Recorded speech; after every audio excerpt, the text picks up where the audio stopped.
Good afternoon, and welcome to the National Press Club for the presentation of the 27th Annual Gerald R. Ford Journalism Prizes for distinguished reporting on the Presidency and on national defense. I'm Myron Belkine, a former International Bureau Chief for the Associated Press and the 107th President of the National Press Club. The National Press Club is the world's leading professional organizations for journalists, and the club is honored to be the venue for this year's awards presentation, as it has been since the first awards were given in 1988. The two prizes being conferred today are sponsored by the Gerald R. Ford Presidential Foundation, a private, nonprofit, nonpartisan corporation whose programs are supported entirely by contributions and bequests in an effort to honor President Ford's sustained commitment to public service. President Ford personally attended the awards presentations while he was alive, and longtime members and staff of the National Press Club still recall how proud he was to come to the club and witness journalists being honored for excellence. You might want to take a few minutes later today to view some of the photos of the awards ceremonies, which are on display on the opposite corner from this room, including one of President Ford taken on July 17, 2003, when he presented the Gerald R. Ford Awards to Bob Woodward and Dan Balls of the Washington Post. Today, we are honored to have two prize winners being honored today. Glenn Thrush, senior writer for Politico magazine, who was winner of the Gerald R. Ford Prize for distinguished reporting on the Presidency, and David Phillips of the Gazette in Colorado Springs, who was winner of the Gerald R. Ford Prize for distinguished reporting on national defense. We are also honored to have the distinguished and award-winning CBS correspondent Bob Schieffer as our guest speaker. Bob, among his many awards, was the 2010 recipient of the Fourth Estate Award, the highest honor conferred by the National Press Club for a lifetime of achievement in our profession. And we are honored to have members of the board of the Gerald R. Ford Presidential Foundation with us today. I would like to introduce the head table, and I would ask that you hold your applause until I ask each of them to stand briefly as I call their names. From your far right, Angela Greiling-King, White House reporter for Bloomberg News and the 2013 National Press Club president. Tommy Burr, Salt Lake Tribune, and treasurer of the National Press Club. Glenn Thrush, the distinguished presidential reporting winner of Politico. Stephen Ford, chairman of the Gerald R. Ford Presidential Foundation. Bob Schieffer, CBS News. Skipping over the podium. Joe Calvaruso, executive director of the Gerald R. Ford Presidential Foundation. David Phillips, the distinguished defense reporting winner of the Gazette in Colorado Springs. Pat Host of Defense Daily and an NPC member. And Gil Klein, a journalism professor at American University, the 1994 president of the National Press Club, and who during the club's centennial year made presentations around the country about the club, including at the Gerald Ford Library in Ann Arbor.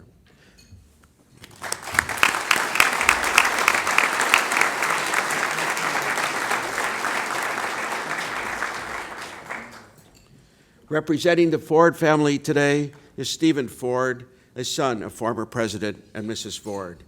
He was an actor for more than 25 years, appearing in more than 800 hours of film and television productions. Before becoming an actor, he worked on the professional rodeo circuit as a team roper and still ropes in his spare time, I believe. Today, he is a motivational speaker related to his experiences during his family's stay in the White House and his years in Hollywood. He also has another important role as chairman of the Gerald R. Ford Foundation. Ladies and gentlemen, please join me in a National Press Club welcome to Stephen Ford, who will make the award presentations.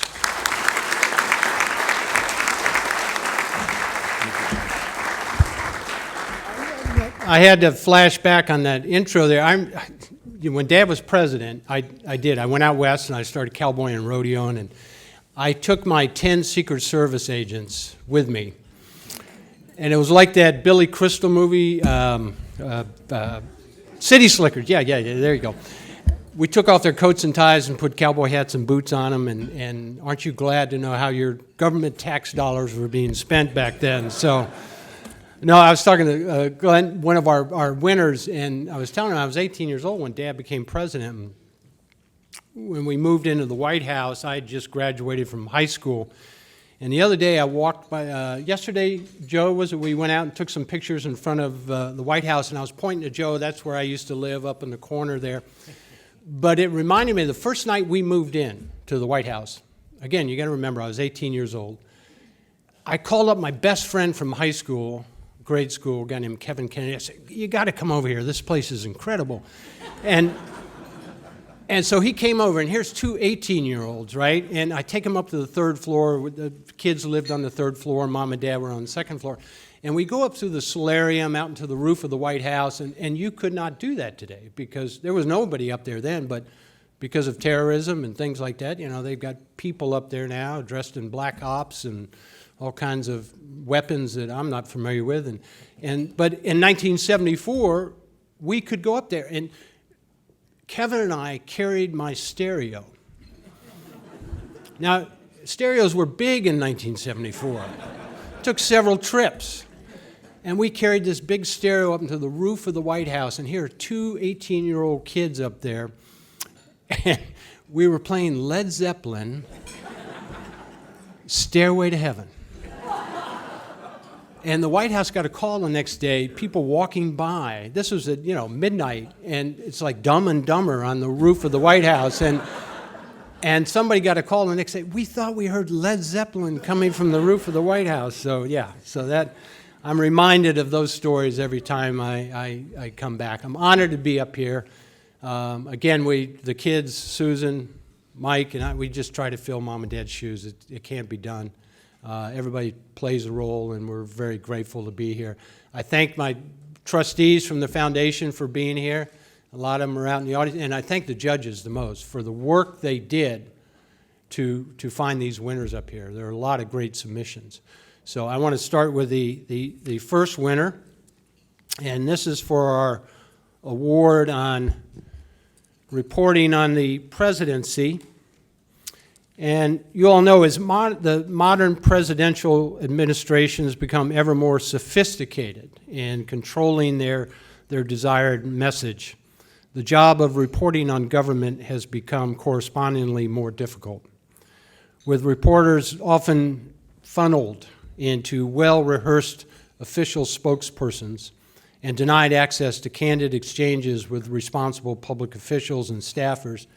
The public depends increasingly for accurate information on industrious, persistent, and credible reporters who can somehow get around and beyond the barriers that are thrown in their way.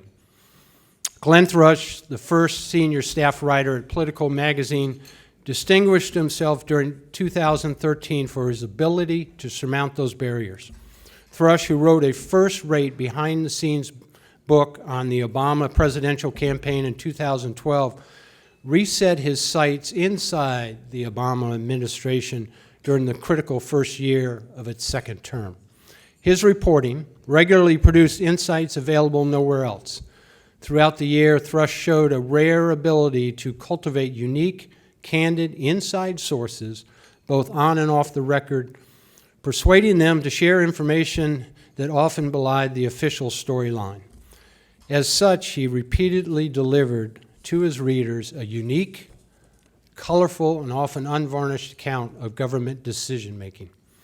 During a difficult year for the administration, Thrush contributed insightful behind-the-scenes reporting on the political struggles of Defense Secretary Chuck Hagel, also on the White House staff's attempts to maintain relevance as lame duck status loomed for the president, and on the unusual decision to bring in senior strategic help from beyond the president's inner circle. Thrush's most detailed piece, called Locked in the Cabinet, documented the continual trend towards acquiring power and policy supremacy in the White House at the expense of cabinet members nominally in charge despite repeated promises to reverse that trend. Using vivid anecdotes and colorful detail, Thrush conveys the frustration generated by setbacks such as Obamacare website rollout and the resulting infighting between little-known but powerful political staffers at the White House and their department colleagues. His reporting added vivid and vital context and detail to the public's ability to understand the inner workings of the federal government. In his work product, Glenn Thrush demonstrated the very best qualities of a free press, including resourcefulness, energy, independence, empathy, and a strong sense of history. His work makes him the most deserving recipient of the 2013 Gerald R. Prize for Distinguished Reporting on the Presidency. Would you please join me up here?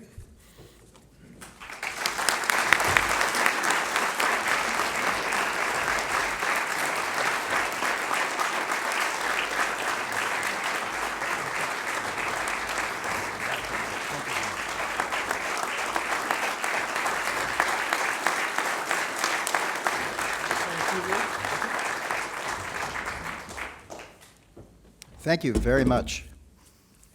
This is could be a little dangerous, so I don't want to fling an arm out. I just can't get the image of Steve on top of the White House listening to Zeppelin. I don't think I would have chosen Stairway to Heaven, but that's just a matter of my personal taste. I want to start by thanking Steve Ford and the officers of the Foundation for this award, which reminds us that governing is not just the thing that we do between campaigns. Ask any veteran now trapped on the waiting list at the VA if they think competent, attentive administration of the government matters, and I think you know what the answer would be to that question. I see so many of my friends and at least one of my employers on the list of past winners. It's an honor to be included among such distinguished company, and I'd like to congratulate Dave Phillips on his much-deserved award. It's also great to see my friends from the Press Club here and to share the stage with the wonderful Bob Schieffer, who is just totally cool. I particularly want to thank all the prize judges for validating my decision to go from the day-to-day coverage of the White House and presidential campaigns, which as you all know is the bread and butter of Politico, to long-form journalism at our new magazine. At least one of my bosses, John Harris, by the way, he was the winner of the Gerald Ford Prize in the year 2000, has from time to time dropped by my desk in the newsroom to remind me ever so gently that I used to write 20 or 30 stories in the 8 weeks it typically takes me now to write one story. So this prize should keep him off my back a while. And for that, Steve, I am eternally grateful. But seriously, I want to thank John and his partner Jim Vandehei, the co-founder of Politico, for creating a workplace that deeply values reporting and provides writers like myself with the freedom, support, and good vibes that we need to thrive. John Harris once got angry at me, and I am not making this up, for not having enough fun. Speaking of fun, a little over a year ago, John called me into his office and told me we were going to hire Susan Glasser, the gifted and driven visionary who had done such memorable work at the Washington Post and Foreign Policy magazine. I had been told she was brilliant and demanding. What people didn't tell me was how much she could elevate my own work. This award would not have been possible without Susan's help and the assistance of the magazine's amazing staff, Blake Hounshell, Elizabeth Ralph, Margie Slattery, and Janet Michaud. Probably the best part of getting this award today is being able to spring my sons, Nathaniel and Charles, from school and forcing them to wear long pants in June. Natty and Charlie, you should know, are both authors in their own right. Each has written several books of highly imaginative fiction. They are, in fact, the only two kids I know who fight over the computer to see who gets to use Word. Their editor and mine is Diane Weber, my lovely and talented wife, who is sitting with them. We met in a newsroom 24 years ago, and we've been working on our stories together at the dining room table ever since. I only hope I have given her half the love, inspiration, and good advice she has given me over the years. Lastly, I'd like to talk a little bit about my parents, Carol and Richard Thrush, who aren't around to see their son receive this recognition. Neither one of them were lucky enough to go to college. Neither had the money to take a real vacation. Neither of them ever wrote a word that appeared in print, but they have both set an example that I follow in my work. My mother, who died 26 years ago this month, before I had published a single byline, had an almost supernatural ability to understand people, to put anyone at ease. Within minutes of meeting her, complete strangers, and I'm talking bank clerks, waitresses, teachers, would stop what they were doing and tell her their life stories. Her ears were always open. She would have made a terrific reporter. My father, Richard, who died on Election Day in 2010, was a watchmaker by trade, a mechanical genius, and someone with an unquenchable curiosity for figuring out what made things tick. When I was a kid, we'd literally drive around the neighborhood and pick up stuff people had thrown out. Busted TVs, broken radios, vacuum cleaners, abused toys, and he'd patiently pull them apart, figure out what had gone wrong, put them back together, and coax them back to life. The best journalism, it occurs to me, does exactly the same thing. Thank you.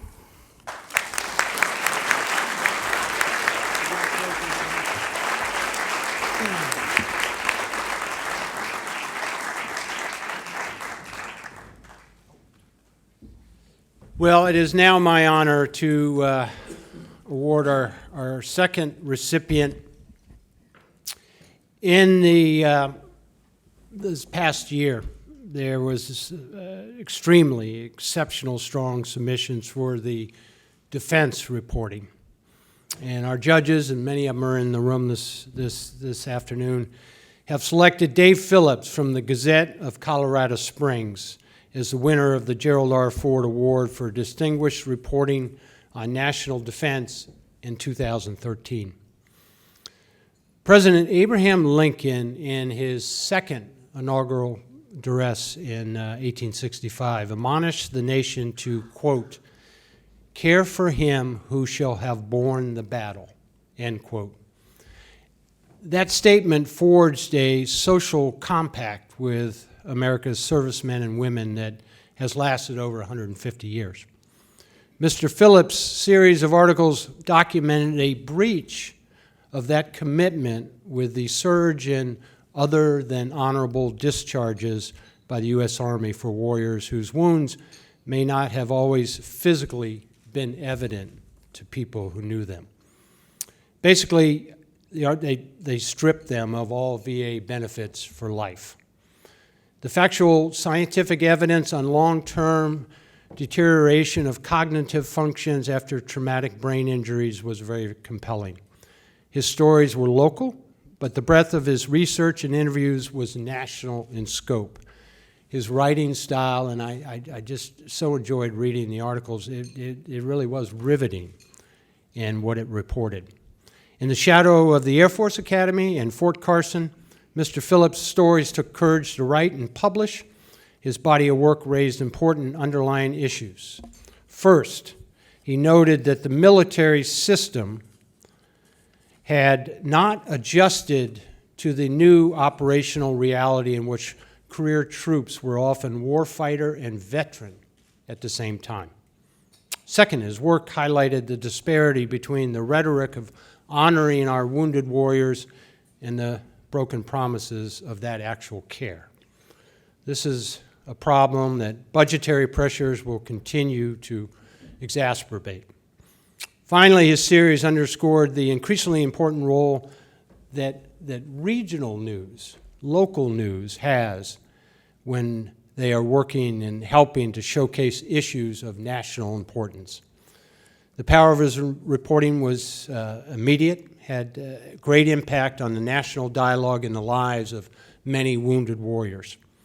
The number of soldiers Army-wide who were released with other than honorable discharges began to drop after the series was published. This was, and the judges would tell you if they're all up here, was a unanimous selection by the judging panel to choose David Phillips from the Gazette of Colorado Springs.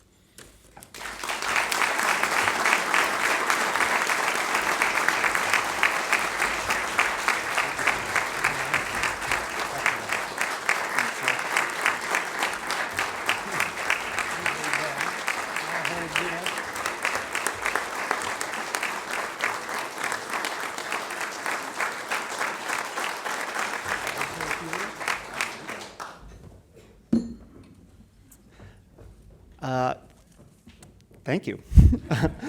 Thank you to the foundation and to all of you. And whenever you do sustained in-depth reporting, you rely on a lot of people, even though ultimately it's just a one byline thing.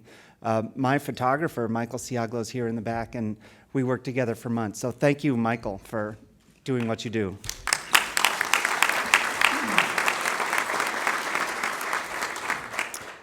So it's funny to get an award like this in DC because my reporting is all very un-DC. I talk to privates and specialists and sergeants and people who've never been here and people who don't know the people that make the policies that shape their lives. And I see how those policies actually play out on the ground. And what we found is that soldiers that should have by any measure been taken care of were instead sitting in jail or homeless, stripped of their benefits, even though you could look at their records and see that they'd been blown up twice in Iraq. And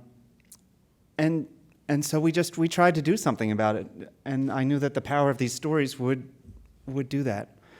I'll tell you something, though, because I know there's a lot of journalists in the room, and you'll like this. So the other submission that we put in for the Ford prizes was an expose we did on the Air Force Academy, which decided that they were going to catch cadets for breaking the rules by creating a system of undercover informant cadets to snitch on each other. Which is great and probably was effective, except that one of the first things they teach all cadets is, like, you will never lie, ever. And so they had these two things that were incongruous. And we reported about that. And we reported that not only were those two things a contradiction, but oftentimes when these informants were somehow discovered, had their cover blown, the Office of Special Investigations, which was running this whole program, said, we don't know what you're talking about. We don't know who this kid is. He's making stuff up. You should kick him out for whatever he just got caught doing. And so those cadets were kicked out. And so I don't know if you could tell, but I was about to get weepy about the power of journalism because we made a huge difference in people's lives who I will never meet on our Army reporting. And we made no difference at all. We made no difference at all with the Air Force. They essentially, we blew this all out there. We had secret documents people had given to us. We had text messages showing that they were in communication with students, everything. And the Air Force essentially said, this isn't happening. And the people that were thrown out for doing what the Air Force asked them to do are still thrown out. So we keep going. And we appreciate your thanks and your gratitude and your recognition. And we hope that we make a difference sometimes and are happy when we do. And sometimes we don't, and then we go on to the next story. So thank you very much to all of you, and thank you to the foundation.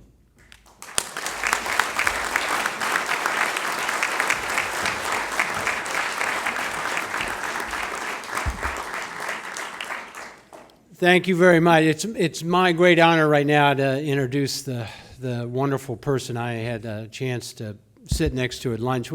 And Bob Schieffer came up. We had a celebration in Grand Rapids for Dad's 100th birthday, and it was fascinating. He came up and was part of a panel we had to look back and what that was like back in 1974, 75, 76 when Dad took over the reins of this country. And you weren't sitting at the lead anchor desk in 1974, were you? No. Yeah.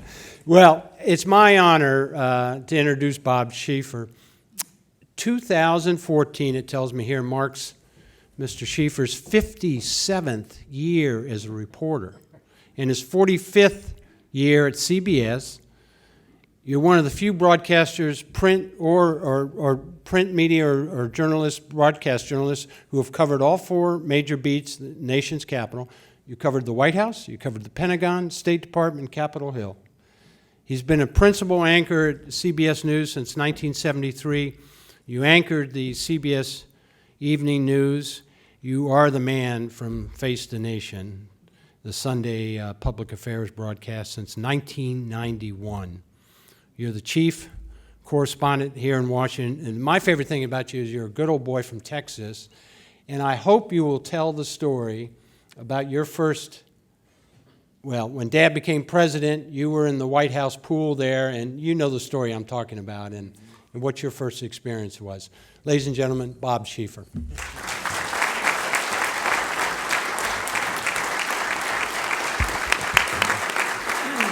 Thank you all.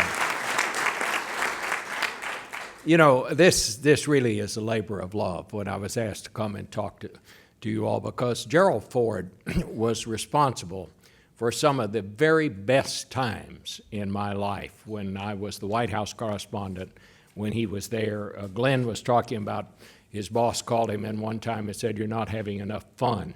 That is my view of what journalism is all about. If you can't have fun doing what we do and getting to go where we get to go and see what we get to see, then you should make a doctor's appointment, because there's something wrong. And I have always been blessed, felt blessed to have had the opportunity to be a reporter in this particular time in the nation's history.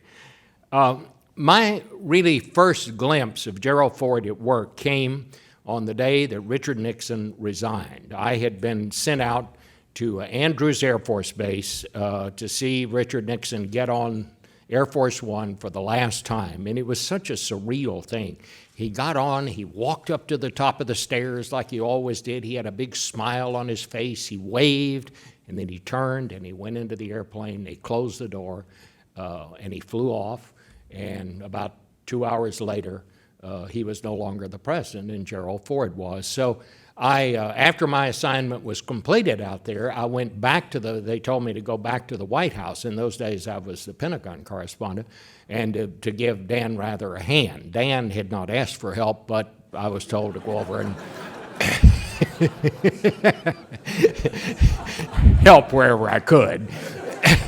And so I did. And so we went into the press room there, and President Ford came in to introduce his new press secretary, who was Jerry Tehorst. And everybody knew Jerry. He was a reporter for the Detroit News, and he was an old friend of the president. He was working on a biography of President Ford, I believe, at the time. And Jerry was not a tall guy. He was about this tall, actually.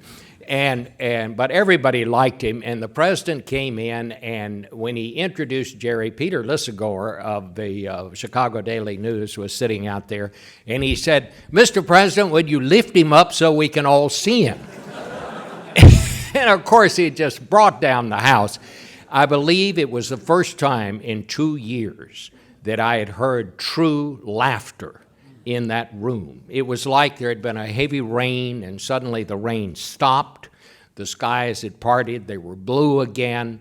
The whole atmosphere had changed. I will never, ever forget that. And I think of all the things that President Ford did, he really did change the atmosphere. I will also tell you this, that from that moment on, the press corps, and I'm not embarrassed to say it, fell head over heels in love with Gerald Ford. I mean, it was so different. Mind you, we had gone through these years of Watergate and all this turmoil.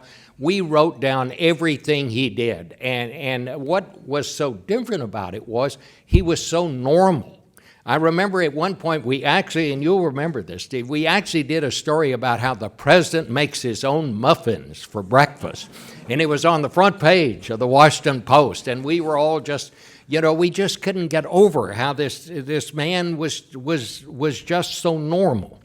And all of the press accounts were just glowing.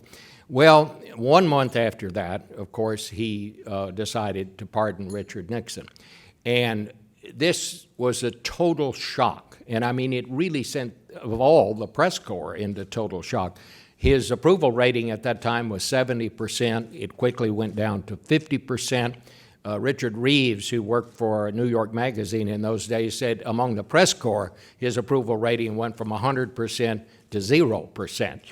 He just threw people into a tailspin. We didn't know what to make of it. At the time, I thought it was the worst thing that I'd ever heard of. I came to have a very different point of view about that, as did so many of us who were there at the time. But as the days wore on, the president was just totally irrepressible. I mean, you couldn't not like him.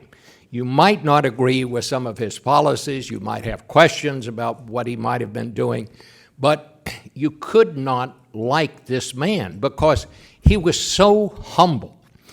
I remember one time, one of my favorite stories about President Ford, he told me one time, he said, you know, sometimes it was hard for me to believe that I was president. He said it was just a hard thing for me to believe. And he said when he had been a congressman and when he was a Republican leader, he would come up to the White House, and before he left, he would always, people all smoked in those days, including President Ford, who smoked a pipe. And he said before he would leave, he would always go over to, there was a big jar there of White House matches. And, you know, these were matches, and they said the White House on them. And he said he would always just reach in and get a handful of them and stuff them in his pocket. He would take them back up to his office on Capitol Hill, and he would put them out at the receptionist's desk. And he said, you know, when his constituents come in, they just loved it. This was a souvenir they could take home, these matches that said the White House.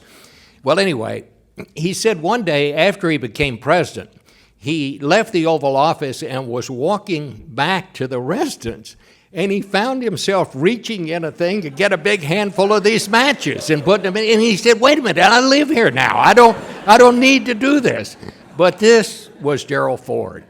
And to me, this was the thing that endeared him to so many of us. He was also very kind to those of us in the press corps, much kinder than he should have been, I think, on reflection.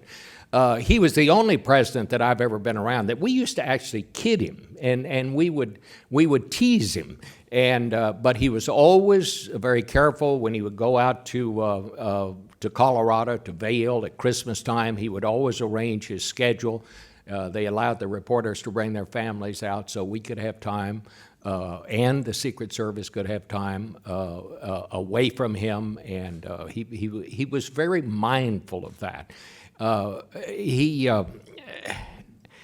remember I wrote out there, and I now have to confess it, the first story about the president falling down on his skis. And this, you know, he could ski better than all of us.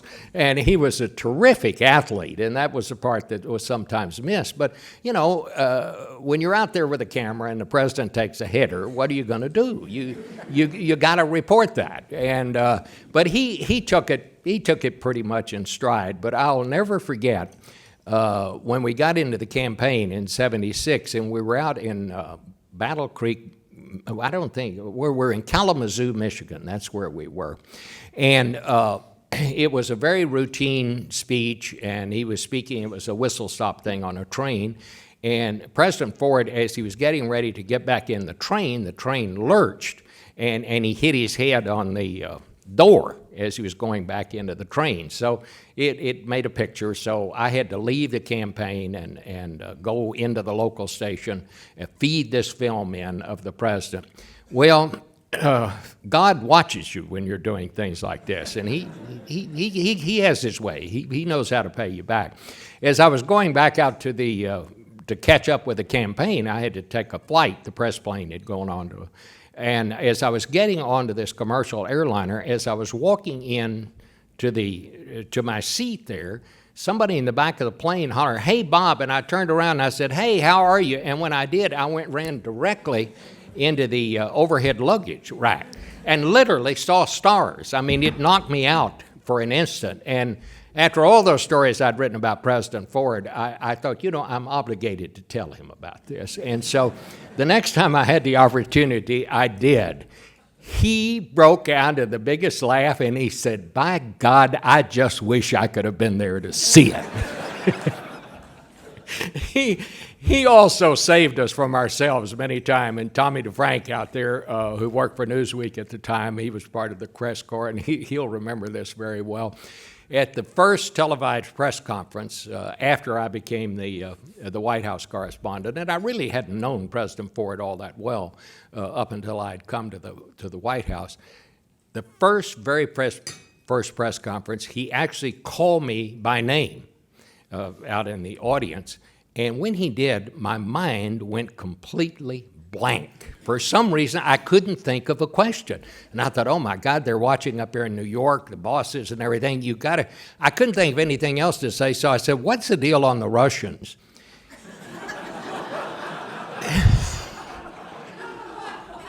The president knew what was going on here. I may have fooled others, but he didn't. It turned out he had something he wanted to say about some Russian bomber.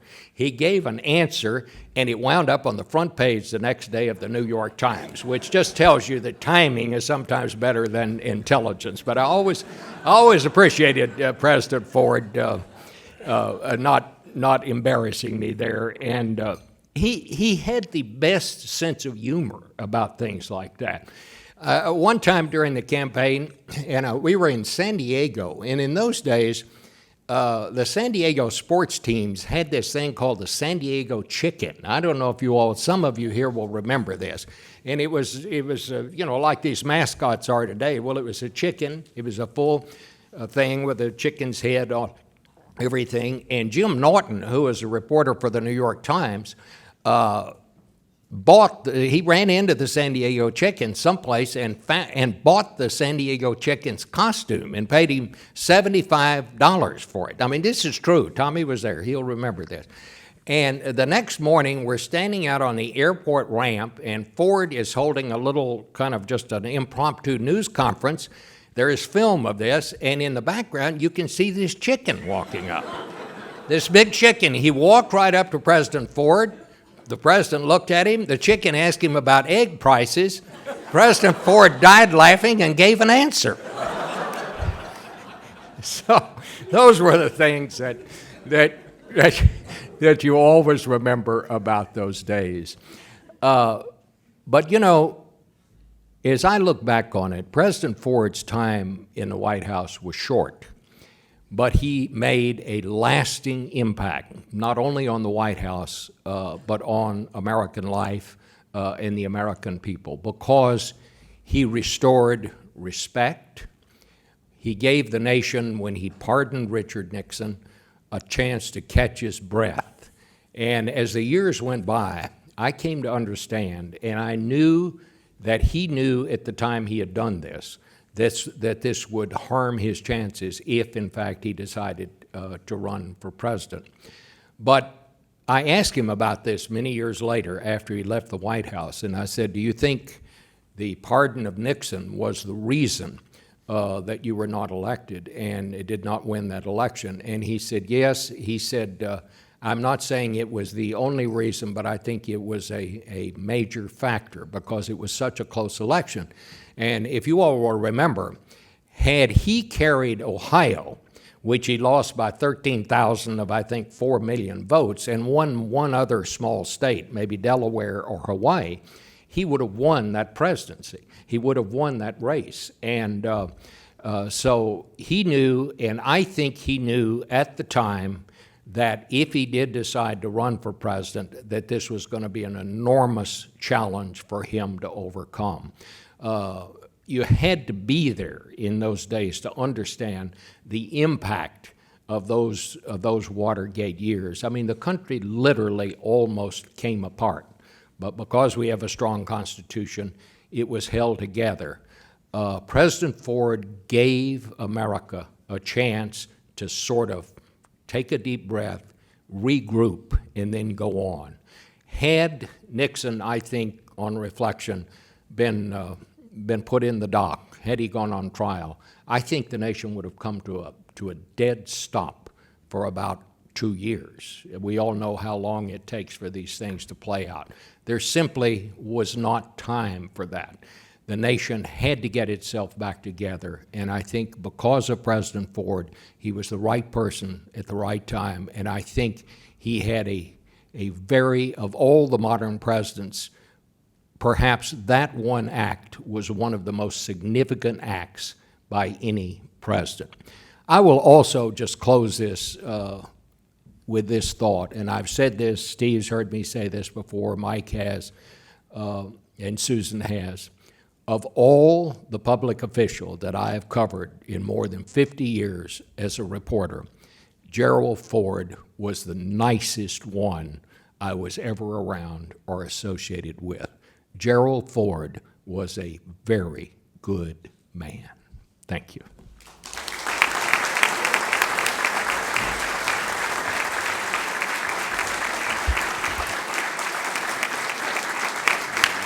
Would you like to stand?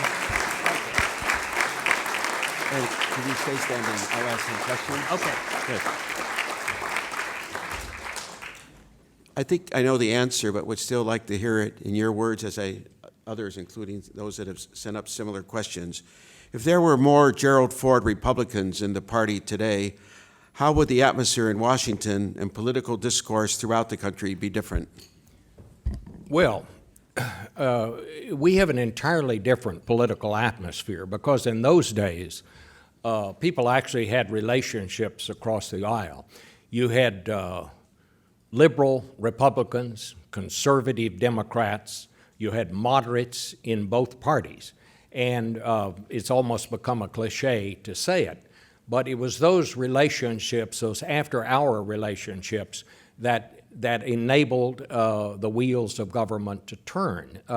No legislative body that has lost the ability to compromise is going to accomplish very much. And that's what we have now, a legislative body that remains in constant and perpetual gridlock because there is no ability to compromise. We just seem to have forgotten how to do that. And that's where we are, and that's the way it is, as somebody I used to work for used to say. What kind of relationship do you think President Ford would have with the press if he were president today? I think he'd have the same kind of relationship because he was very secure. He was very comfortable with being Gerald Ford. He had been around reporters all of his life. Jack Kennedy had a lot of personal friends in the White House. But Gerald Ford didn't have that kind of a relationship, but as a Republican leader and as a longtime member of the House, he was around reporters every day. He kind of understood what we did, and he assumed that we understood what he did. And so I think he would be very successful. I think he would also be very refreshing. I'm not sure how he would have fit in right now up on Capitol Hill, but I know one thing. I think he knew how Washington worked when it worked. I think so many of the people that are in Washington now, I said to somebody not so long ago, they've forgotten the basics of negotiation. They've forgotten how to negotiate. But the more I thought about it, the more I don't think they ever knew. I think how it used to be and how it used to work. Now it's make a speech and collect some money and get out of town as fast as you can to go raise some more money. And we have a totally different talent pool now that has come to Washington. You know, so many people now just simply don't want to spend their time doing what you have to do in order to get elected, and that is you have to spend at least half and maybe 3/4 of your time raising money, calling people on the phone, begging them for money, and then calling the same people back tomorrow and asking them the same questions. A lot of serious people have decided they don't want to be part of that. And the people who are willing to do that now are the talent pool from which our elected officials are drawn. They're not bad people. Most of them are good people. But it's a different group than was here when I came to Washington and when Gerald Ford came to Washington. What do you see as the most important differences in the job of a White House correspondent today and during the Ford administration? Well, you know, we used to, when we'd go on trips with the president, he would actually come back, he'd talk to the press pool, he'd want to talk off the record, he wanted to know what was going on amongst the members of the press.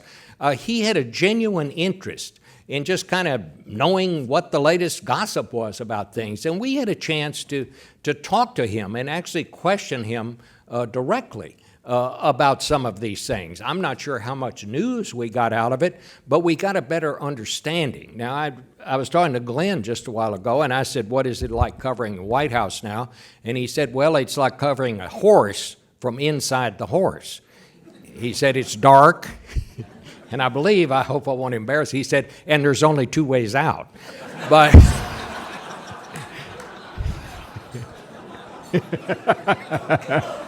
I don't know what that part means, but I like the way it sounds. I know what it means. Okay.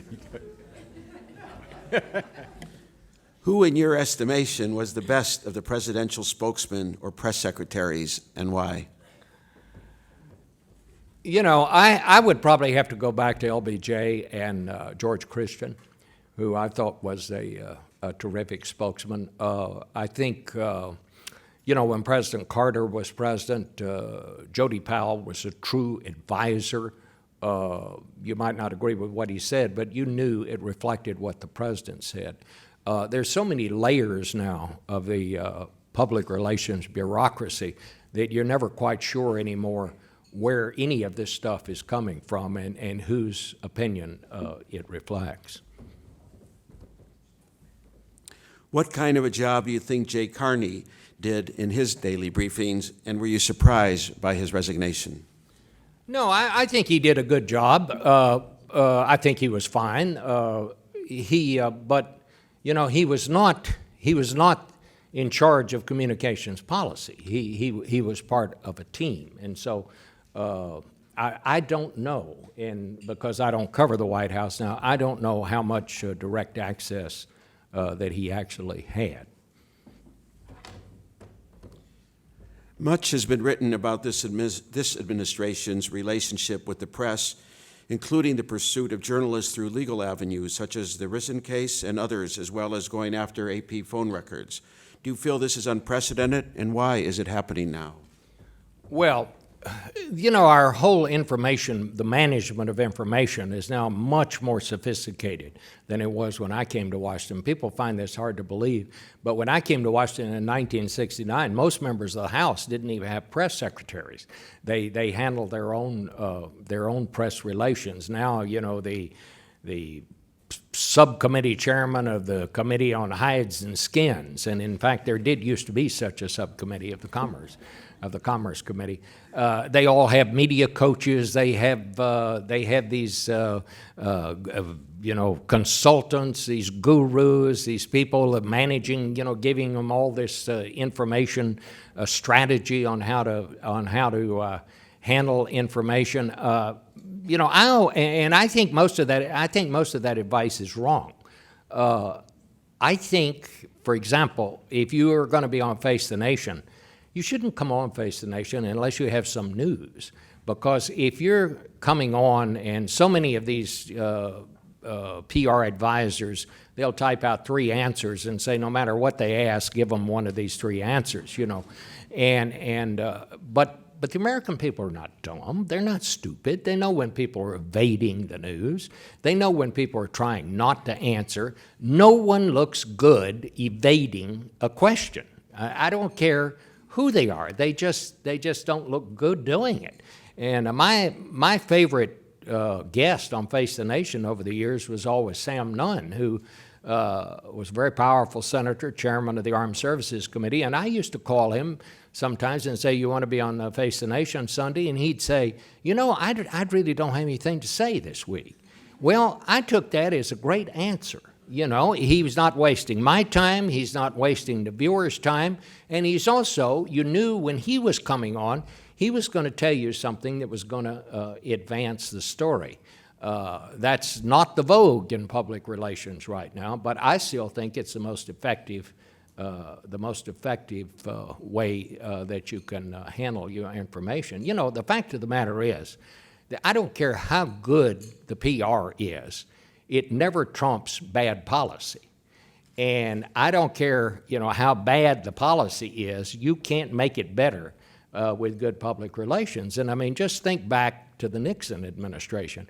You know, Nixon actually accomplished some remarkable things. The opening to China, the arms control agreements that he and Dr. Kissinger worked out with the Soviet Union, those things remain as remarkable achievements. And the bad things he did remain as bad things. So I think sometimes more attention to policy, more attention to finding people and bringing people into the government who know something about something beyond just putting out yard signs. I think that is the successful information campaign, as it were. I think that is the successful public relations policy. Get people into the government who know something and then rely on them. We take a journey back to Texas, Bob.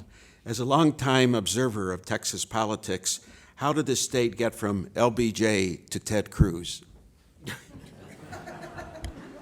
Well, I'm not sure I know how to answer that question, but I think part of it is when I was growing up in Texas, there was no such thing as a Republican. I mean, there weren't any, and there hadn't been any since Reconstruction. But there were conservative Democrats, and there were liberal Democrats, and I think you saw that across much of the South. And then after the '64 and civil rights bills were passed, and you'll remember Lyndon Johnson said, "I've lost the South for my party for a generation," and he was right about civil rights, but he was also right about that. And so we saw a whole new situation develop there. I think you're now going to see, maybe not this election, but in the next election, I think that Texas will again be in play, at least in presidential politics, and that is because of the changing demographics. I think the next Democrat who's elected to statewide office in Texas will be Hispanic. But with the population changing as it is, I think you're going to see the politics of Texas change. The National Defense Award winner, Dave Phillips, wrote about the problems with medical treatment of veterans in 2013. Why did it take so long for the national media to pick up on a story that a financially challenged newspaper in Colorado Springs had a year ago? Well, why did it come as such a surprise to everybody that all these veterans who were trying to get care at these veterans' hospitals? Are you telling me that of all these people, if this problem is as widespread as we now know that it was, that none of these people were writing letters to their members of Congress? There were inspections, there were reports, and yet it finally just all came to a head, and we can hope that something is finally going to be done about this. But I must say, as I was listening to this wonderful story that you told, these local newspapers are still the backbone of American journalism. And if we ever reach a point in this country where there is not some entity that does what local newspapers do, and your report is local journalism at its finest, if we ever reach a point that there is not some entity still performing that, we will have corruption in this country unlike anything we have ever seen before. I always have the feeling, and I don't know why I feel this way, that somehow the national news is going to take care of itself. But we must have local journalists, independent journalism at the local level, because you simply cannot have a democracy unless people have access to independently gathered information that they can compare to the government's version of events, and then they will decide what ought to be done about it. So, we've seen it from top to bottom here. Great reporting at the national level, at the White House, in this age when it's Information management is more sophisticated than it's ever been. And at the local level, where you see a local reporter who I was very struck when you said, you know, we found out about this and we decided to try to do something about it. That's what journalism is all about. I always remember Bob Woodward, the great Bob Woodward. He said that one time, I was on a panel with him once, and somebody said, you know, what did you and Carl, what was your thinking? What was your agenda? What was your mindset? He said, look, we were just trying to find out what happened. That's what journalism is all about, and that's the sign that ought to be posted over every door in a newsroom. Go find out what happened. That's what you did, and we're all the better for it. Thank you, Bob. And if I might say, that's what you also do over the many decades you've been in journalism.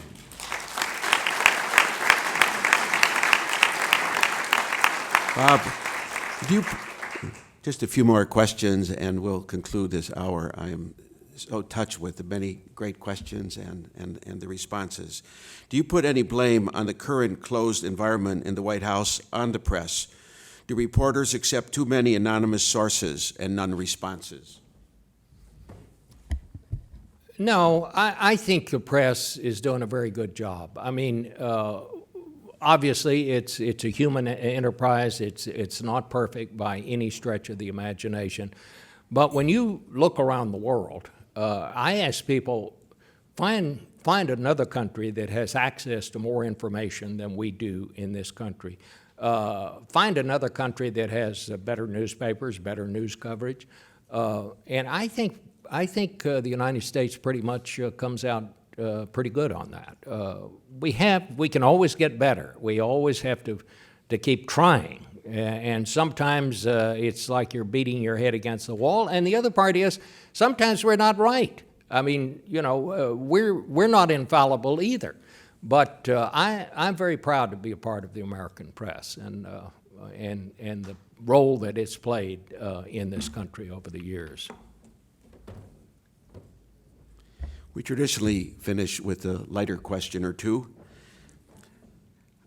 As I believe a leader of your own band, or certainly a participant in a band which has played at the National Press Club, yes. What do you think about the New Boys band started in Washington by the kids of several White House staffers? Yeah. I love them. I really don't know much about them, but you know, I think music is such a wonderful thing, and I've had so much fun with it. Our little band got started just because I was being roasted at a spinal bifida benefit, and it's just part of the gag. I wrote this song called TV Anchorman, which was about this guy that worked in a gas station out on I-95, and a news consultant came in to get some gas and thought he had a sincere face and made him an anchorman. And I always tell people it's biographical. And someone said, is that really true? And I said, well, actually, no, but thank you for asking.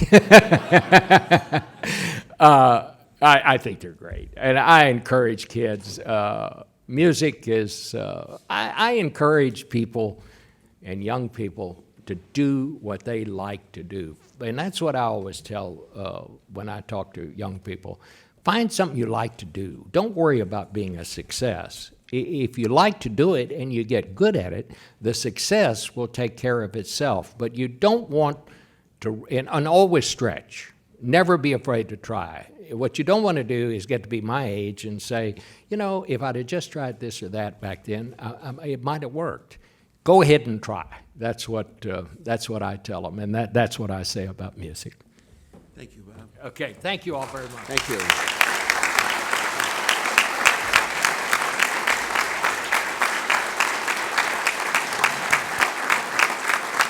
I said at the beginning of the hour that the National Press Club is honored to be the venue for these annual Gerald R. Ford Awards, honoring the best in journalism. And what I heard today personally reinforces that honor. I want to thank Stephen Ford. I'd like to thank Joe and Donna Calvaruso and other members of your respective teams for all the work that you did to put together this wonderful, this inspiring program today. Thank you all. We are adjourned.